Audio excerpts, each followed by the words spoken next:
తరలించగా అప్పటికే చనిపోయాడని వైద్యులు తేల్చేశారు.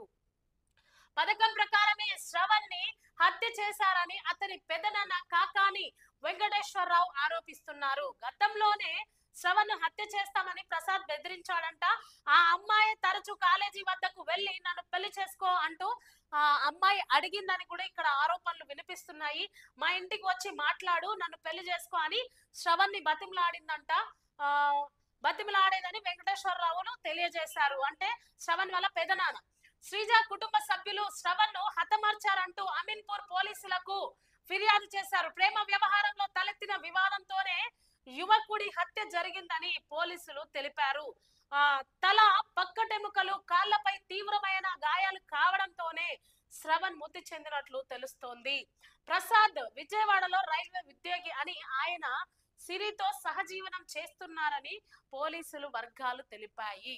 సో ఇక్కడ అమ్మాయి తల్లికి కూడా భర్త లేడు. ఎవరితో అంట సహజీవనం చేస్తుందంట, ప్రసాద్ అనే ఆ వ్యక్తితో. అలాంటి ఆమె ఇక్కడ ఈ అబ్బాయిని ఏం చేసిందంట, అమ్మాయే మాట్లాడేదంట, అమ్మాయే పెళ్లి చేసుకొని బతిమలాడేదంట. శ్రవణ్ వాళ్ళ పెదనాన్న చెప్తున్నాడు. కానీ ఇక్కడ పోయిన ప్రాణం ఎవరిదంటే అబ్బాయిది. మా గతంలో 2-3 సార్లు కూడా మనం చూసినట్టయితే నెల